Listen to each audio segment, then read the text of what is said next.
Hi everyone, welcome back to my channel. I'm Flaminia, a knitter from Italy, and today I'm going to be sharing with you my fall knitting plans 2024 Scotland edition.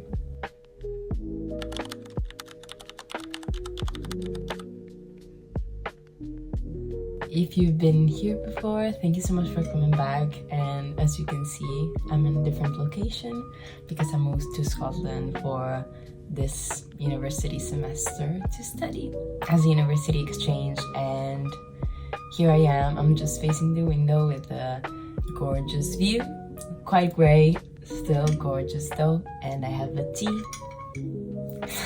the university teacup. I have a tea, and I wanted to share with you my fall knitting plans.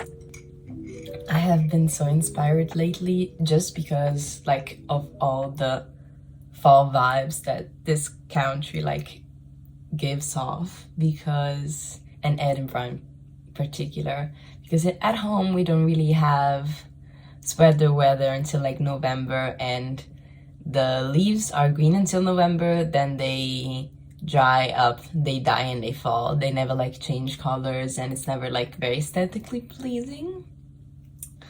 What can we do? Climate change, I guess. But yeah, so it's kind of my first actual fall that I'm experiencing in my life, and so far it has been wonderful. I hope I won't regret saying this. I'm acclimatizing a bit more with the climate, I left and there were 37 degrees in Rome. I arrived, there were 10, so it felt freezing, but now I'm kind of chilling, let's say. And I'm wearing my future design, my first design. It's the Sandro Pullover. It's called after my grandpa, and I'm currently working on the pattern for it. So peel your eyes for the testicle. I hope it's not going to be too far away from this point in time. I hope I'm going to have more time to work on the pattern this weekend. But let's get down to business. I haven't done a seasonal knitting plan this year yet, because I made a make 9 at the start of the year, and when I make plans I really want to go through each one. Fun fact, I'm basically done going through and knitting through those plans, so now I can make new plans until the end of the year, and this is very exciting. So I'm just going to briefly share what I had in my make 9, what I did and what I didn't, and then I can get into what I will be making this fall. And it already started the fall, so technically I almost have one finished object and also one width that it's mostly there, but still. So first thing I wanted to do was the Arctic Light sweater by Kika, but yeah, there was a bit of a gauge issue with that, so I made the entire yoke and an entire sleeve and a bit of the body. Turns out I have to frog it. Many reasons. I'll get more into it in a different video, but very heartbreaking. But I don't have the yarn here with me to frog it and make it again, and I'll go back home once the year is finished, so that won't happen, but it's fine. So then next plan was the Amy sleepover, which I successfully made. Maybe not too successfully because it's very scratchy around my neck and it's very warm, so it kind of depends on what you mean. Still, then I made the blouse number 1, and that was a total success. I made it and I've worn it a ton. Super beautiful. It was my second one. I have my first one here with me. I don't know why, because it's not super warm temperature, but still I have it with me and I love it so much. Then I wanted to make camisole number 4 dress, and I made it and I finished it thankfully before coming here, because I wouldn't have gotten a lot of use out of a summer dress here in Scotland in fall and winter, so makes sense. And there is a project blog on that, and it was the last video I uploaded. Then I wanted to make the Cargill sweater by Rebecca Clow, because what screams more Scotland or Edinburgh than Rebecca? I don't know. Nothing. And yeah, then I'm making that right now. Spoiler. So stay tuned to see that more about that. Then I want to make the barbell blouse. Finished it, made it gorgeous, wonderful. I love that blouse so much. It like makes me feel another kind of way when I wear it, and some like subconscious parts of my mind, I think, that thought, oh, maybe I should make another one, but we'll see, you know, we'll see.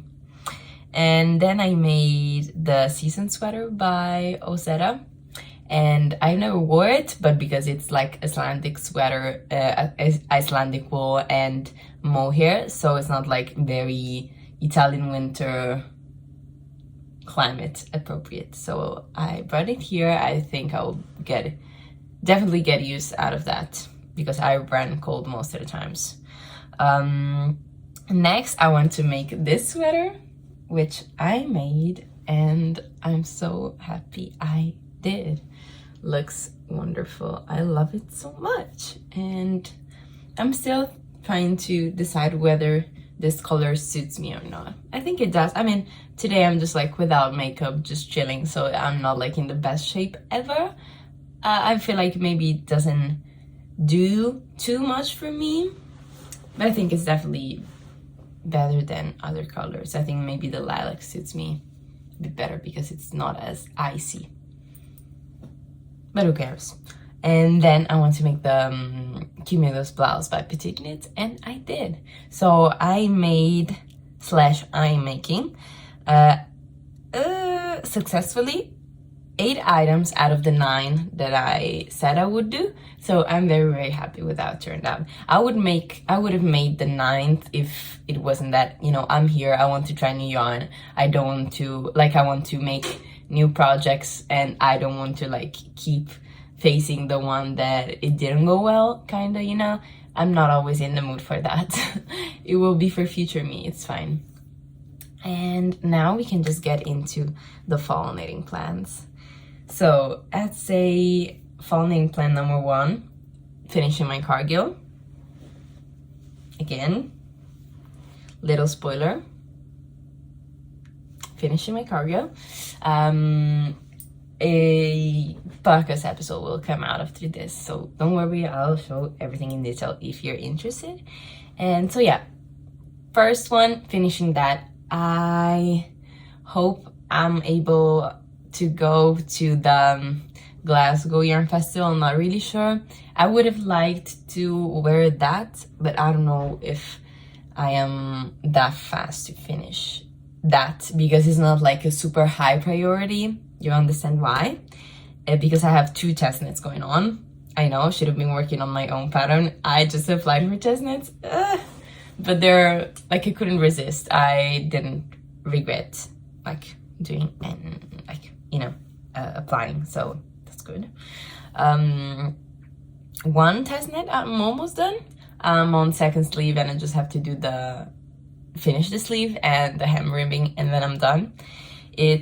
I don't think I've ever shared this, but yeah, you know, I was very like late on my Instagram post. I'm still like posting my summer content, so you know how those things go. So I didn't want to like share it on my stories, because then I would like spoiler what it was about to come in the like actual grid post. I don't know, it's a whole thing. But I am test knitting the Maxine sweater for Laura Penrose, and it is almost done. Oh yeah, as I told you, more details on that on my next podcast. I'm so excited to film that. I have so many things to share, and yeah, but let's okay. Then 2nd test knit I applied for, I haven't started yet. It's the West Sand sweater by Journey Through Yarn. She's Rebecca. She is one of my knitting pals. She is amazing. I met her at the Scottish Yarn Festival, and we met again. I went visit her in St. Andrews, where the West Sand Beach is actually, and it was a very, very good experience. I still need to decide on what yarn. You know, the Maxine is like yoked, like a colorwork yoke, circular yoke sweater. Fits amazingly well, to be honest. But yeah, circular yoke colorwork sweater. And while this one has like little stripes of colorwork going through it, and it's like a plain raglan otherwise, and it has a little bit of like a mock neck type of thing.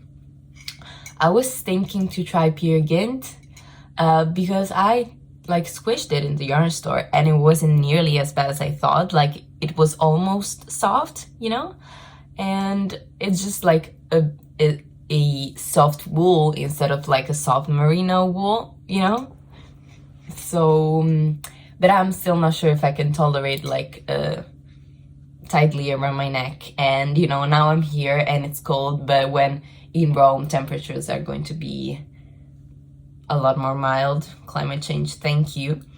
Like if I have to wear something underneath, you know, the thing, it's not going to be as practical. So maybe Peer Gynt, maybe something else. I have to look into that. Maybe tomorrow I'll go visit a yarn store because I've just been to one of them, of the 3 main ones in Edinburgh. So maybe tomorrow's Sunday. So I'm hoping to get this video like edited and published today. Let's see how it goes. So yeah, beautiful sweater. I've seen the sample at the yarn festival and I had a vision and I was like, I had to knit that. And Rebecca was like, because she feels what's it called, the sizes in the test knit as, you know, people apply, and like for the mid-range or for the smaller range, all the sizes were filled. And I was like, oh, I really want to test knit, but it's fine. I'm very happy you have all of the sizes covered, like most of the sizes covered already. She was like, I can sneak you into the test knit if you want. And I was like, oh, yes, thank you. So, and the deadline is in December, I think. So I'm not rushing too much. I really want to get it started because it's like, most of it is like plain stockinette and I'm loving that right now. I'm gonna be honest, like the Maxine is flying off of the needles after the color work. It's totally flying, and it's like 21 stitch gauge, I think. I don't remember anymore. 22, you know, it's not a 15 stitch gauge, you know, it's on 4mm needles. So but it's flying, it's absolutely flying, and it's so fun to do. So stockinette sometimes is like what you need. It's not always what I need, but anyways. So first 3 plants.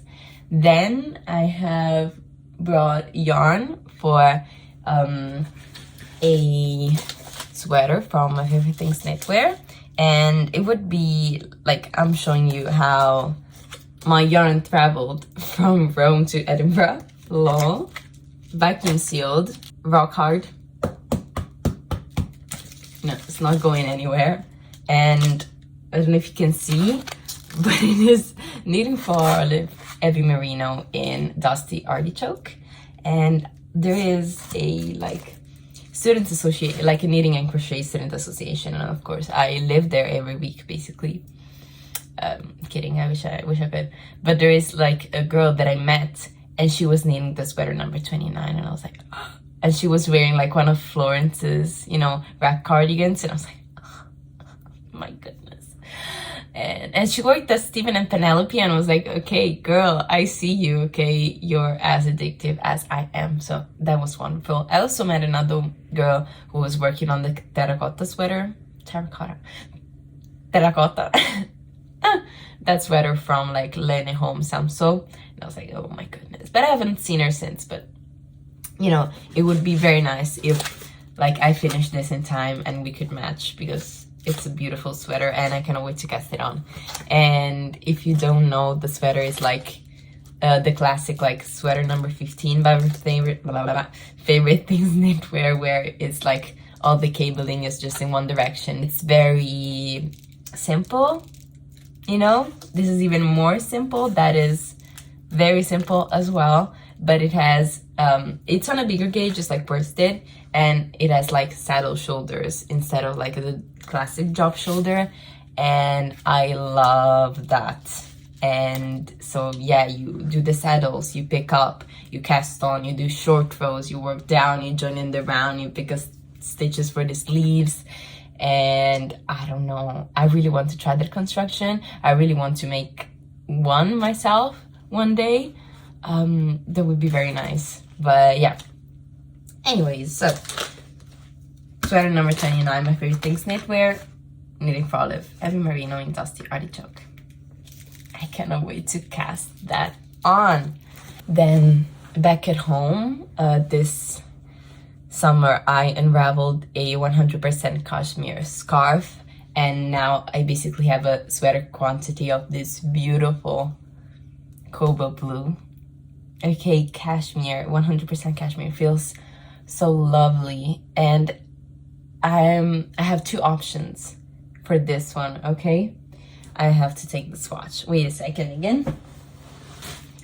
I think I have, oh no. Okay, I brought both of the swatches to Scotland. Thank you, Pastel Mini, for doing that. So, two options. Okay, this is a lovely swatch. It is so beautiful. The fabric is gorgeous. It's gorgeous. Okay, when I swatched with it, I was like, oh my goodness. But maybe I should stop raving about this fabric, or maybe not. It's beautiful. Look at the tension. Like, I have a pretty nice tension, I admit, but this tension, like, it's perfect. Do you see any like irregularities at all? Anyways, this is supposed to be a swatch for the Poppy Tee by Petite Knit, and I want to make like the sweater version, because I've seen a couple of people do that, and I've seen my friend Isabella do that, and gorgeous. And like, it would be like a very, you know, I want a classic cashmere sweater that I can kind of, yeah, I want to be a classic kind of. Yeah, that's all I want to say. Or second sample of the Sandro Pullover. My question is though, is this color like too dark for this, or is it good? Like, is the texture popping? Because I do have enough for both of the sweaters, so it's just a matter of which one I choose. Because the first ever sample of this sweater was made in 100% recycled cashmere, and I don't know, that's why I kind of associated the cashmere yarn with this sweater. And it would be very nice in blue, like very classy and posh. So I don't know. If you have opinions on this, please let me know, because I am very undecided, because I would love to make the poppy sweater someday. I don't know when, but someday I would love to make that, okay? And I'm just trying to release this pattern, so I feel like I should make a second sample. And I feel like, you know, it's not like I should, that I feel like the pressure to make a second sample, but a second sample would be really nice in this, you know? It's not like the yarn driven the choice of making a second sample, maybe. So, my goodness. Vote. Poppy sweater or Sandro Pullover. If you're not familiar with the Poppy Tee, it's like, it has like an English tailoring shoulder construction, which I really want to try. So that's like the pull that is pulling me towards the poppy tea. And yeah, this is all of the yarn that I brought with me. So please help me decide what to make, because I really have no idea. Like, I would love to make both, but I only have one sweater quantity, so that's not possible. Next plans are just sweater that made me so excited about fall, and I probably won't get to them, or not to all of them for sure, because they're a lot. But you know, they're just patterns that came out kind of recently, and I have been absolutely loving, and they made me just so inspired, and they're really, really cool, and I wanted to share them with you. And I'll maybe like buy yarn to make those. I have one plan that I will be for sure buying yarn here in Scotland before coming back home, so that's happening. So yeah, the sweater in question is all over colorwork fingering weight, steeked, bottom up steeked turtleneck sweater. It's going to be a lot of work, but hear me out. It's the BB sweater. If you've seen like my colorwork sweaters roundup video, that sweater was in that plan, and I really, really want to make that because it's gorgeous. Okay, it's like, I have no words. I'm speechless. Just appreciate, take a look, internalize. It's beautiful, okay? And I really, really want to make it. And I think I want to make it in Jameson Smith, like 4-ply, very colorwork suited yarn, maybe, or like you know, the Maxine I'm making with the Kinross 4-ply lamb's wool, but there is also like standard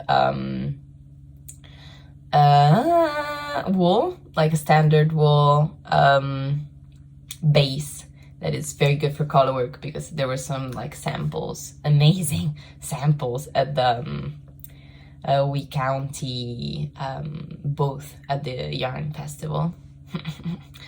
that would be glorious.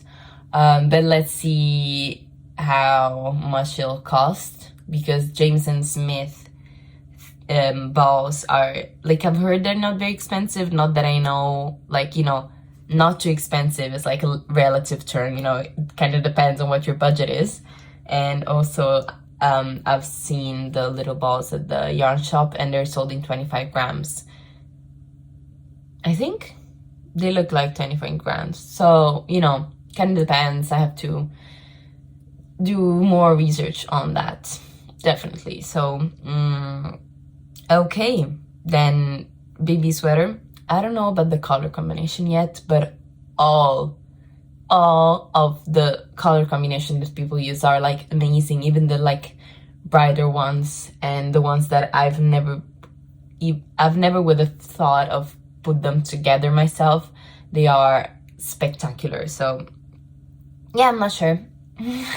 I'm not sure yet, but I know I will be buying that sweater quantity for sure. I'm kind of saving each month so that like each month I can buy yarn. I haven't bought anything yet. I bought a cable and a book, and the 2 balls of Kinross 4-ply to finish the Maxine, because I didn't have enough. That's all of the yarn that I bought so far, though, which I think it's pretty immaculate behavior. So, oh my goodness, yes. Then the next on my queue is the Dusk sweater by Garnock Slicked, and it's just a beautiful classic, and it looks like a drop shoulder V-neck sweater. I love V-neck sweaters, and I've knitted none so far. Like actual sweaters, I made V-neck vests and V-neck cardigans. No V-neck sweater, which is absolutely ridiculous. Okay, ridiculous. Can you can you tell that I'm like doing a Harry Potter marathon these days? It's absolutely ridiculous. And I love the like jewel tones samples that she made. There's like, I've seen like the pattern picture is in like a Bordeaux color that it's my life. Then there is one in like a navy. I've seen, I don't know if the like are actual like official samples, okay, of the sweater, but people made it in navy and glorious. People made it in like very dark, it's called green, like jewel green, and oh my goodness, beautiful. Okay, beautiful, classic. And I don't know about what yarn to use, because my mom bought me 2 square quantities in a yarn festival that actually was in Rome, and it was huge. And there is another like date in February, and the hell I'm going this time, okay?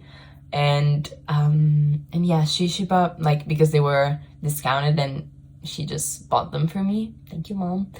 But I haven't seen the colors in real life. I think that actually the red that I thought was more like Bordeaux-y thing is like more like, you know, classic fall color, very warm, like almost rusty orange kind of red.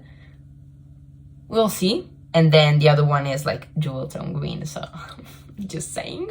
Okay, and it's beautiful. I think it's like DK weight yarn. Oh, it's 3 yarns held together. It's like sport weight. It's fingering plus lace.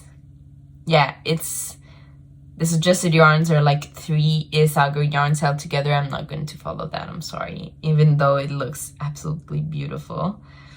But no, sorry. So I don't know what there is about this like ribbed classic sweater that is calling me so much, but I love her design so much, and I love her like aesthetics, and I love following her on Instagram. I feel like it's like a bit of like what petite knit is for me. It's not only about her designs, but it's also about her aesthetic and how she photographed things, and how she how she markets, how she advertises her things. The tea is cold. But yeah, I'm just very excited, and I have attempted to make her square neck camisole, but I changed the under yarn, so I never made that. But I have that pattern as well, and I just really like what she does in general. So if you don't know her, check her out. And then there is this, oh my goodness, there is this new-ish cabled sweater that came out, and you know, it's like those classic like Aran sweater looking cabled sweaters, and there are so many because it's like such a classic type of sweater. But there's something about the amount of like honeycomb and like the shape of the cables and the shape of the sweater and the color of the sweater that is really calling me.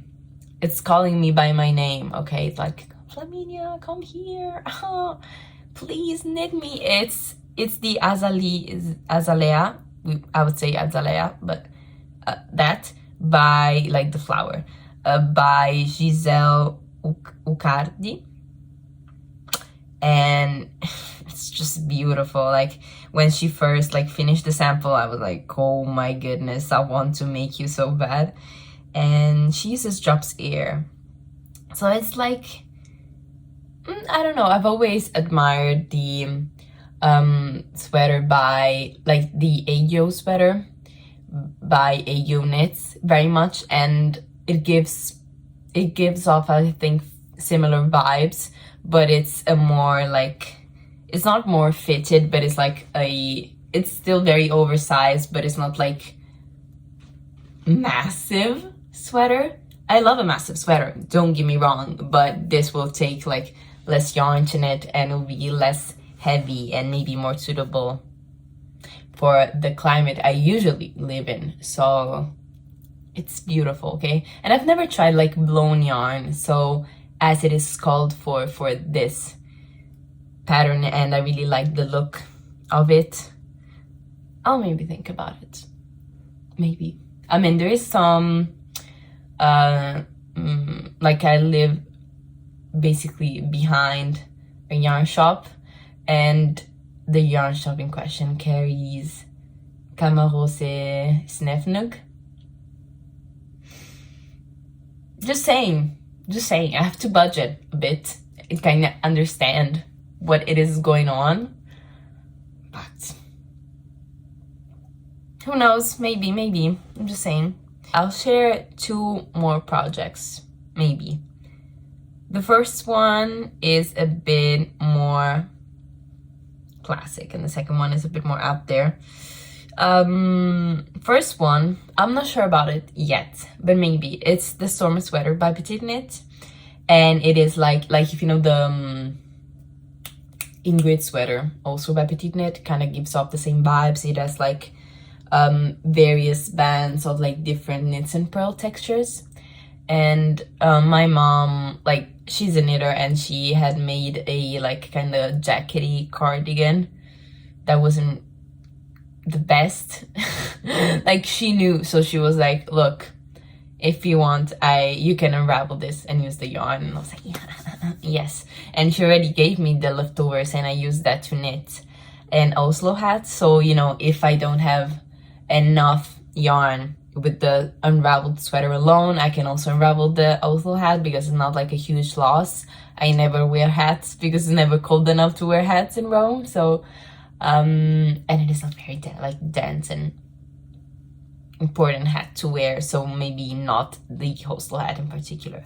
Still, it's like the yarn, it's 50% wool, 50% alpaca. It's not the softest because, like, I don't know, the alpaca strands are quite long, so I feel like sometimes, like, on my forehead is like hell on earth sometimes. You know, I was in Prague with my boyfriend on a trip in the New Year's, and I was like, it was very cold in Prague, so I had to keep the hat on, but I was like with my hands like this because my forehead was dying and I was like scratching it and that was making it worse. So, you know, it's not my favorite hat. Not because of the hat pattern on point, but yeah, I don't feel bad unraveling the hat. And also, if I don't have as much meterage as she calls for, it's okay, because I think I would wanted it to be shorter, because I have a very short torso, even though I'm on the taller side of things. I can shorten definitely the sweater because it's it's a long-ish sweater. It's not cropped, and I feel like I can get away with cropping it a little bit more than what she does. First. Then last but not least is a unit pattern, and I have the yarn in Rome, so we'll see when that happens. It's the Jeju sweater, and it is like if you know the Kara sweater by Rebecca Claw, it's like similar-ish. This is like a very oversized, and the drape of the sweater is beautiful, and it's very beautiful. It's very oversized, and it has it's a classic drop shoulder, and it has a bend of some kind of argyle-ish looking collar work, after you split for sleeves, on the body, and it looks amazing. Okay, and it has long twisted ribs on the bottom of the collar work, of the body on